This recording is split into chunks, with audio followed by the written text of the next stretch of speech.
कि इस जल से हमारे बुद्धि के घोड़े दौड़ते रहे, हमारी इंद्रियां हमारे जीवन को धारण करने में सक्षम हो जाए,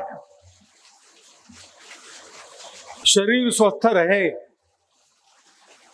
क्योंकि मनुष्य जन्म लेकर हमको स्वस्थ रहकर धर्म साधनम करना है। शरीरम आद्यम खलु धर्म साधनम। धर्म का साधन करने के लिए एक टूल है हमारा शरीर, मन, बुद्धि।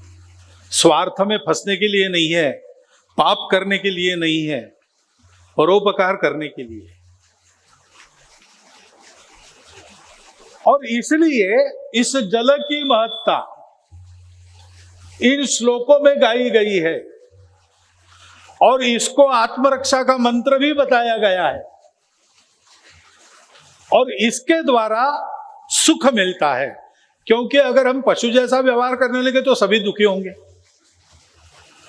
आखिर मनुष्य के रहते दुनिया सुखी हो, इसका उपाय क्या है? मनुष्य धर्म से चले तो सारी दुनिया सुखी हो जाए। क्योंकि बाकी सबको यह धर्म बंधन के रूप में मिला है। मनुष्य को चुनने का स्वातंत्र्य है। तुमको बनाया है, तुम चाहते हो तो करनी करके नारायण बन सकते हो।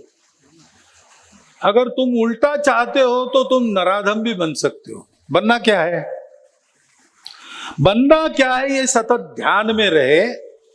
इसलिए जहां से विश्व शुरू होता है, पहले काल की उत्पत्ति हुई और विश्व का प्रारंभ हुआ।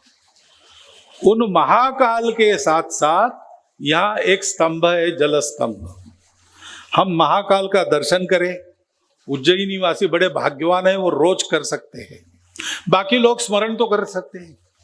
जैसे महाकाल जी का दर्शन करेंगे, स्मरण करेंगे, वैसे इस स्तंभ का भी दर्शन और स्मरण हम करें और अपने जीवन के सारे क्रियाकलाप को महाकाल जी की इच्छा के अनुसार यह सृष्टि धर्म प्रवर्तित होते रहे। उनकी इच्छा है तब तक। इसलिए धर्म प्रवण जीवन बनाए। मैं समझता हूं आज के कार्यक्रम का यह अर्थ है। अब मैं ज्ञानी तो हूं नहीं, ज्ञानी लोग वहां बैठे, इधर बैठे, वो कुछ और कहना चाहेंगे वो कह सकते हैं और वैसा आपको करना है।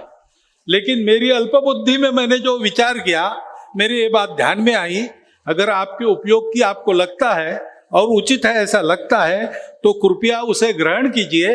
क्योंकि अगर ये बात मेरी सही है और उचित है तो ऐसा करने से अपने जीवन का और सारे विश्व का भी बहुत कल्याण हो सकता है।